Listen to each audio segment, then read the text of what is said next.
अमेरिकाले शान्तिको नाउँमा आर्थिक सहयोग गरेका धेरै देश ध्वस्त भएको पछिल्लो उदाहरण अफगानिस्तान हो।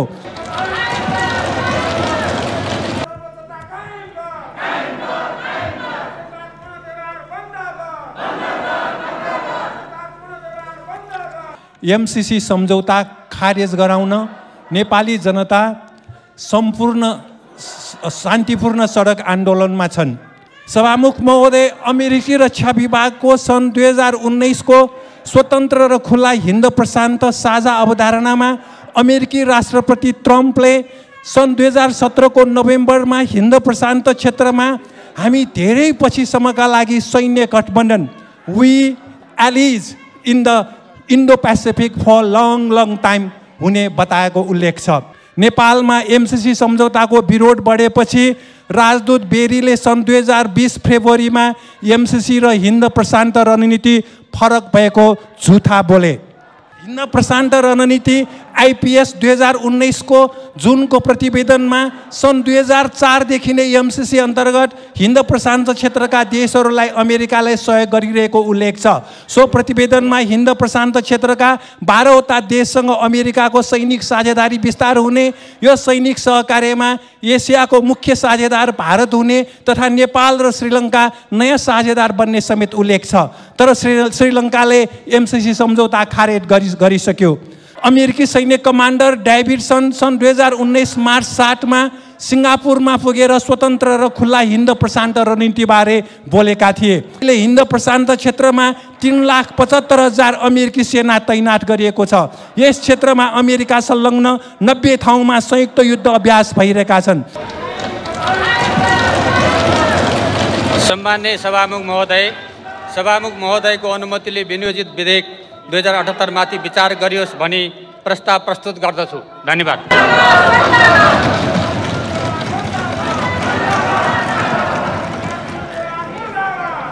अब विनियोजन विधेयक 2078 माथि विचार गरियोस् भन्ने प्रस्तावमाथि अर्थात् विधेयकमाथिको सामान्य छलफल प्रारम्भ हुन्छ। माननीय सदस्यहरू, यस छलफलमा विधेयकको सैद्धान्तिक पक्षमा मात्र छलफल हुने बेहोरा अनुरोध गर्दछु।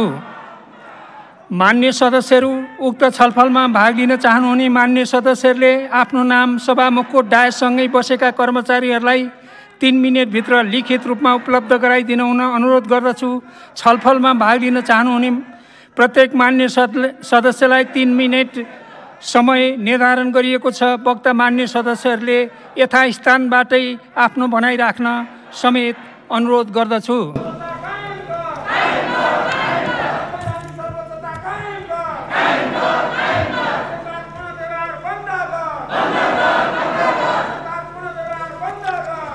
माननीय श्री प्रेम सुवाल, समय 3 मिनेट।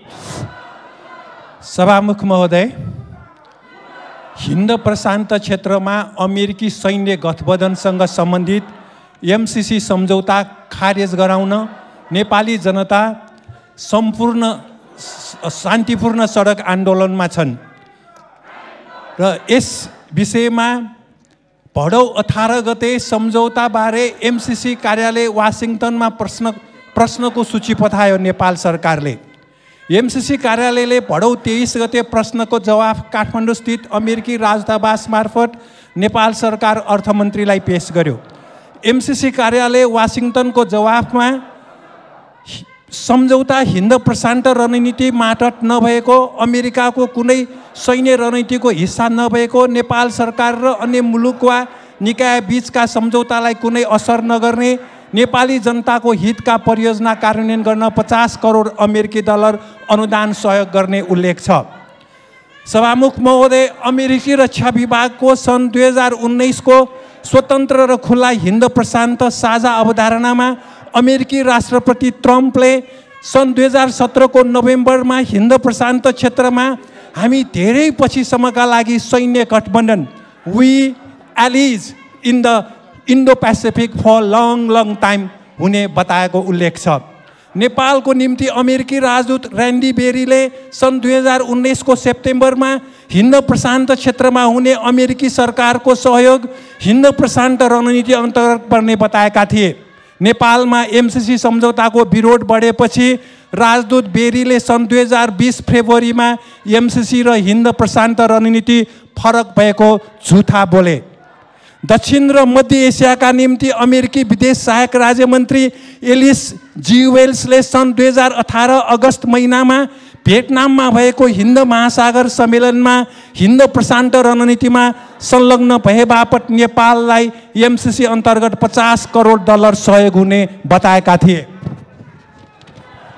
सभामुख महोदय, हिन्द प्रशान्त रणनीति आइपिएस 2019 को जुनको प्रतिवेदनमा सन् 2004 देखि नै एमसिसी अन्तर्गत हिन्द प्रशान्त क्षेत्रका देशहरूलाई अमेरिकालाई सहयोग गरिरहेको उल्लेख छ।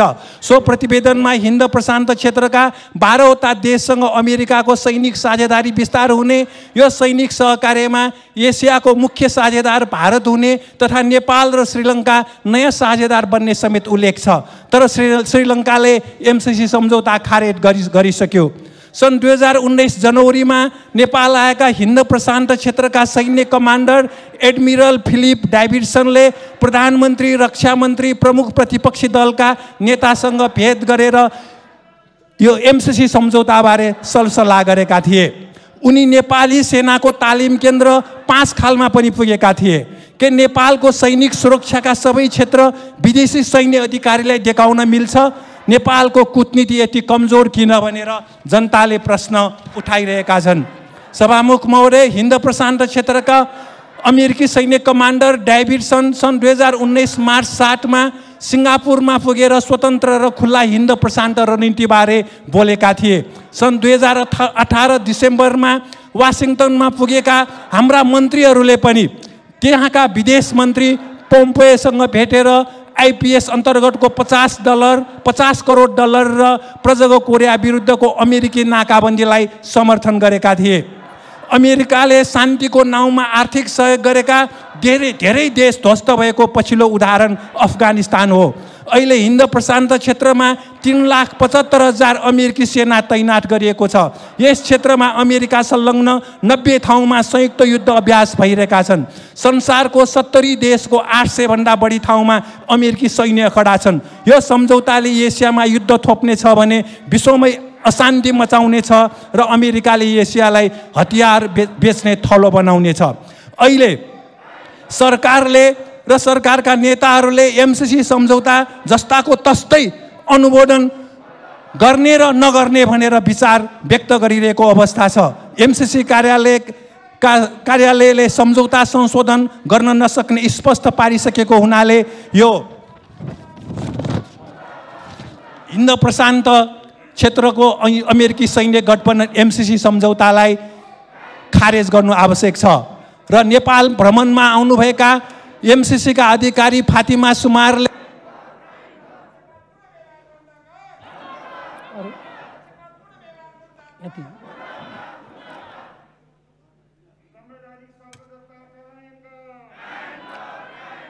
अब माननीय अर्थमन्त्री श्री जनार्दन शर्मालाई छलफलमा उठेका प्रश्नहरूको जवाफ दिन अनुमति दिन्छु।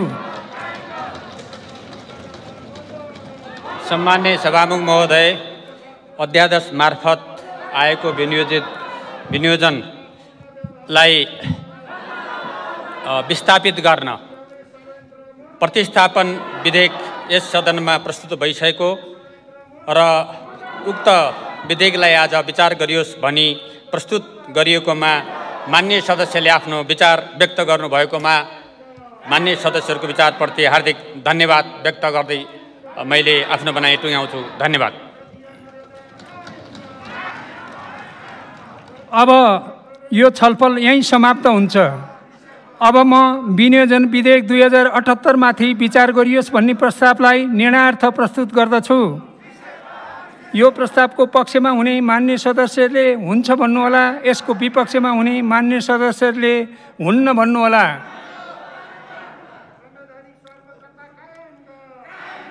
यो प्रस्तावको पक्षमा हुने मान्य सदस्यले हुन्छ भन्नुहोस्। यसको विपक्षमा हुने मान्य सदस्यले हुन्न भन्नुहोस्।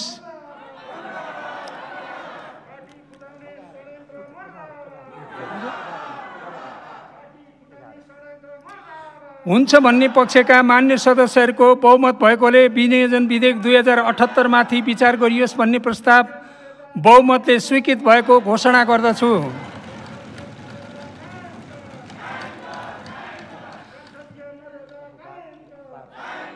मान्य सदस्यहरू, अब म शोक प्रस्ताव राख्न जाँदैछु।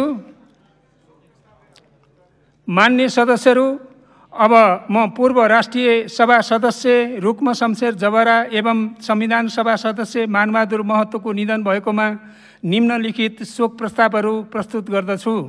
क, प्रतिनिधि सभाको यो बैठक 2048 सालमा राष्ट्रिय सभामा मनोनित सदस्य, हाल नेपाली काङ्ग्रेस पार्टीका नेता, भारतका लागि नेपाली राजदूत, नेपालको आर्थिक एवं औद्योगिक विकास, कूटनीतिक र खेलकुद क्षेत्रमा अतुलनीय योगदान पुर्याउनुभएका शालीन एवं भद्र व्यक्तित्वको रूपमा परिचित रुक्म शमशेर जबराको 86 वर्षको उमेरमा मिति 2078 साल भदौ 26 गते शनिबार उपचारको क्रममा असामयिक निधन भएकोमा उहाँको निधनप्रति शोक प्रकट गरी श्रद्धाञ्जली अर्पण गर्दै शोक सन्तप्त परिवारप्रति संवेदना प्रकट गर्दछ।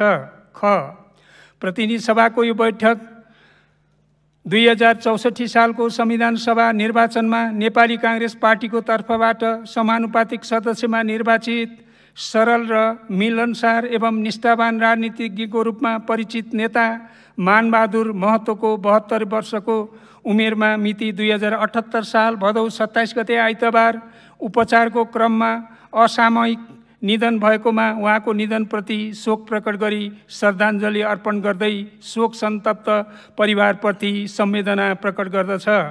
उक्त शोक प्रस्तावहरूलाई पारित गरिदिन हुन अनुरोध गर्दछु। उक्त शोक प्रस्तावहरू सर्वसम्मतिले पारित भएको घोषणा गर्दछु। मान्य सदस्यहरू, अब हामी दिवंगत पूर्व राष्ट्रिय सभा सदस्य रुक्म शमशेर जबरा र संविधान सभा सदस्य मानबहादुर महतोको निधनप्रति शोक व्यक्त गर्न उठेर 1 मिनेट मौन धारणका लागि अनुरोध गर्दछु।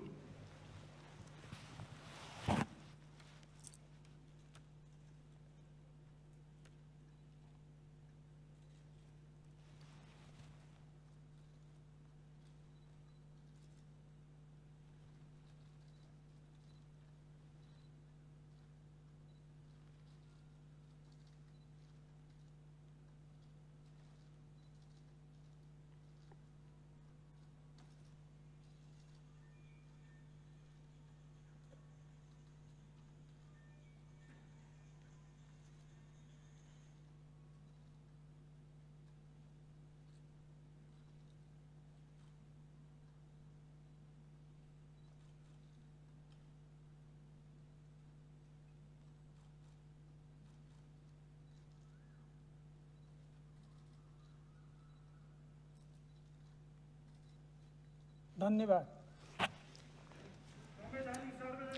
मान्य सदस्यहरू, अब अर्को बैठक 2078 साल असोज 4 गते सोमबार बिहानको 11 बजे बस्ने गरी यो बैठक स्थगित हुन्छ।